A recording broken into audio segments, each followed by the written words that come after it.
আমার বর আমার দুটো বাচ্চা এখানে বসে চা খাবে।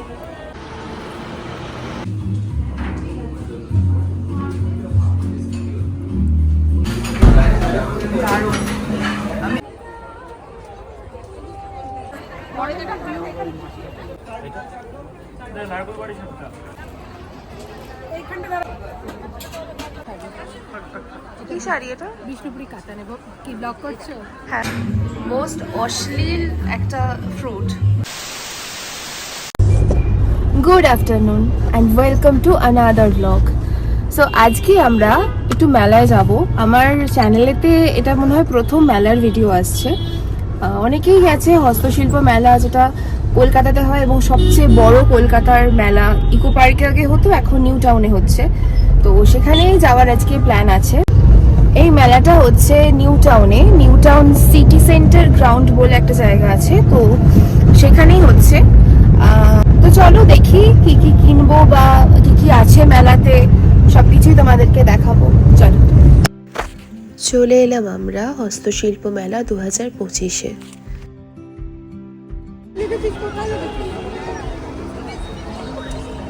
এটা হচ্ছে বাইরের জায়গাটা তো। এন্ট্রি গেটের বাইরেই অনেক স্টল বসেছে, তো বাইরে থেকে চাইলেও অনেকে অনেক কিছু কিনতে পারে। আর এটা হচ্ছে কবে থেকে কবে অবধি থাকবে প্লাস টাইমিং সবটাই দেখিয়ে দিয়েছি। কি সুন্দর সুন্দর কাপ দেখো। এত সুন্দর হাতের কাজ, একেবারে লাইভ এঁকে ওনারা সেল করছেন জিনিসগুলো।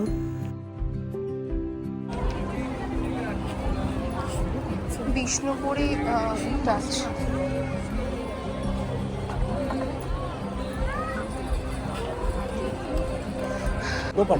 দুপাট্টা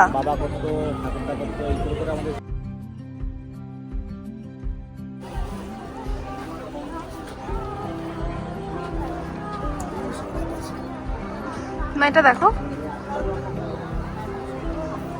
কোয়ার্ডস টাইপের, দেখো ভালো লাগছে না? ঘর সাজাবার জন্য বিভিন্ন জিনিস, এখানে কয়েকটা বাঁশি দেখলাম, কিছু জুয়েলারি দেখলাম। আর এগুলো হচ্ছে ট্রে, এত সুন্দর ট্রেগুলো দেখতে, কিন্তু একটু কস্টলি, মানে এক একটা ট্রের দাম 300-400 এরকম। এখানে বিভিন্ন ঠাকুরের মূর্তি দেখতে পাওয়া যাচ্ছে বা ছোট ছোট শোপিস। আমি, আমার বর, আমার দুটো বাচ্চা এখানে বসে চা খাবে। আমার যেটা সবচেয়ে পছন্দ হয়েছে সেটা হচ্ছে এই কুর্তিগুলো।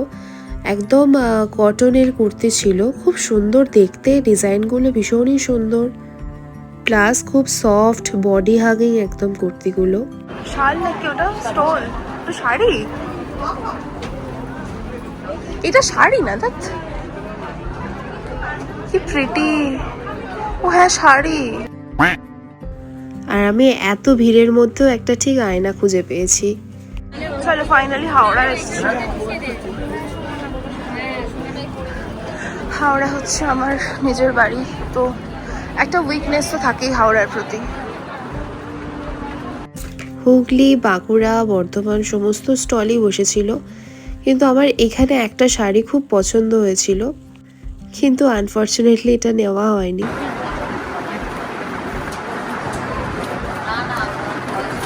সুন্দর দেখতে, এটা পুজো পুজো পরার জন্য। এটা কি শাড়ি? পিঙ্কটা কি শাড়ি এটা? বিষ্ণুপুরি কাতা নেব। কি ব্লক করছো? হ্যাঁ, বিষ্ণুপুরি কাতা। এইবারে হচ্ছে এই দিকটা থেকে পুরো ফুড স্টল বসেছে।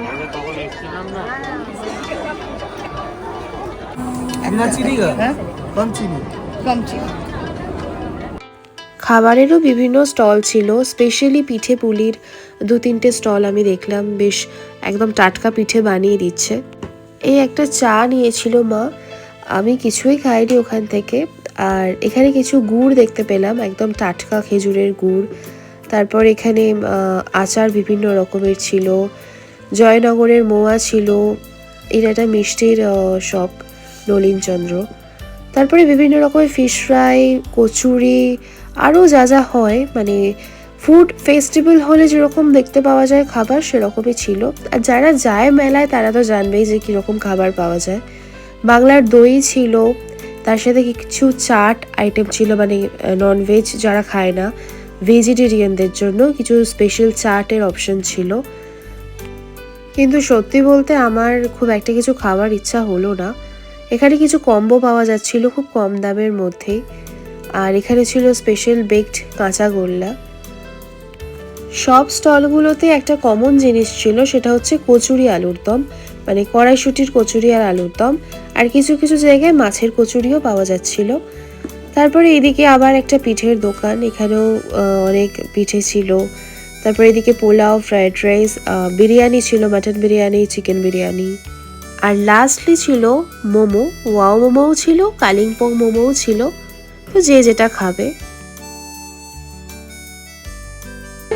তো এবার এখান থেকে যাবো আমরা একটু কিছু খেতে, বিকজ এখানে কিছুই খেলাম না। এত কিছু মেনু আছে কিন্তু কিছু খাচ্ছি না, খুব একটা ভালো লাগলো না আমার দেখে সব কিছু। সো এখান থেকে যাবো আমরা আলদোতে। আর বাইরে বেরিয়ে দেখলাম এই বাবলসগুলো উঠছে, খুব কিনতে ইচ্ছা হচ্ছিল কিন্তু আমায় কিনে দেয় না। আর এখানে দেখলাম কিছু লিট্টি চোখা বিক্রি হচ্ছে, তো যারা যাবে তারা লিট্টি চোখাও খেতে পারো বাইরে থেকে। তো এবার আমরা যাচ্ছি আলদো ক্যাফেতে। খুব খিদেও পেয়ে গেছিলো তখন। আমি আলদো ক্যাফেতে এই নিয়ে 3 বার আসছি, আগেও 2 বার এসেছি। আমার তো খুবই ভালো লাগে ক্যাফেটা, এত সুন্দর, এত কোজি একটা অ্যাম্বিয়েন্স। তো চলো ভেতরে যাই। এটা হচ্ছে সল্টলেকের ওয়ান অফ মাই ফেভারিট ক্যাফেস। আর অনেকের অনেক কিছু আছে, কিন্তু আমার আলদোর ফুড হোক বা কফি হোক ভালো লাগে। চলো। আচ্ছা, আলদো স্পেশাল কিছু মেনু লঞ্চ করেছে। ট্রেস লেচিসটা ওদের নতুন লঞ্চ করেছে, তো দেখা যাক, এটাই নেওয়ার ইচ্ছা আছে আমার, পাওয়া যায় কিনা দেখি আগে। আমরা অর্ডার দিয়েছিলাম কফি, 2টো ক্লাসিক কোল্ড কফি অর্ডার দিয়েছিলাম, আর তার সাথে দিয়েছিলাম ওই ট্রেস লেচেসটা, যেটা স্পেশাল আইটেম, ওদের নিউলি লঞ্চড একটা ডেজার্ট আইটেম। আর তার সাথে দেখলাম কিছু কুকিজ রয়েছে, নেক্সট টাইম গেলে নিশ্চয়ই নেব এটা।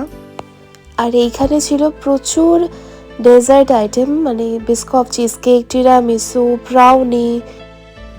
ইচ্ছা তো হচ্ছিল সব কটা ট্রাই করতে, কিন্তু এত মিষ্টি খেলে আমি আর বাঁচবো না। তো তারপরে এখানেও দেখলাম যে এখানেই প্রথমে বসেছিলাম আমরা ভেতরটাতে, তাও দেন বললো যে অনেক গেস্ট আসবে, একটা গ্রুপ আসবে, সেই জন্য আমরা আবার বাইরে এসে বসলাম। আর এই ক্যাফেটা কখনো ফাঁকা থাকে না, আমি যখনই যাই প্রচুর লোকজন। আর তার রিজনও আছে, কারণ ওদের কফিটা অ্যাকচুয়ালি খুব ভালো। Classic cold coffee.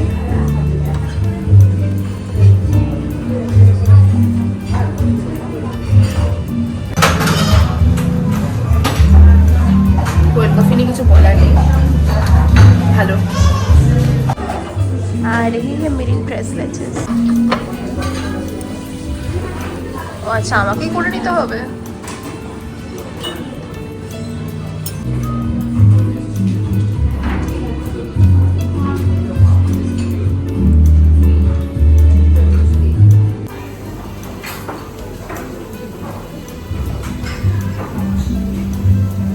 এটা হচ্ছে মোস্ট অশ্লীল একটা ফ্রুট।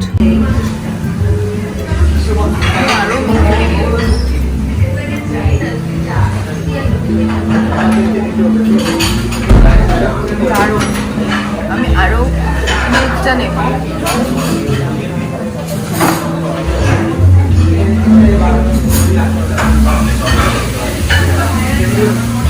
আমার বেশ ভালোই লাগলো ট্রেস লেচেসটা। আমি আগেও খেয়েছিলাম ক্যাফে মেজুনাতে, সাউথ সিটিতে, ট্রেস লেচেস, কিন্তু এটা দেখলাম একদম যেরকম হয় লেটো মিল্ক, যেখানে থেকে ইন্সপায়ার্ড এটা, তো ওখানে যেভাবে ডেকোরেট করা এখানেও কিন্তু সেমভাবে ডেকোরেট করেছে, তো এটা একটা প্লাস পয়েন্ট। আর খেতে তো মিল্ক কেকের মতোই ছিল। এনিওয়ে, তোমরাও এসো, ট্রাই করে দেখো, নতুন লঞ্চ করেছে। আশা করি ব্লগগুলো সবার খুব ভালো লাগছে। এভাবেই সাপোর্ট করো, সাবস্ক্রাইব করো, আর পাশে থেকো। আজকের মতো টাটা, গুড নাইট। আশা করি তোমাদের ভিডিওটা ভালো লেগেছে। যদি ভালো লাগে তাহলে লাইক করো, সাবস্ক্রাইব করো, শেয়ার করো, আর তোমরাও ঘুরে এসো মেলাতে। চলো আজকের মতো টাটা।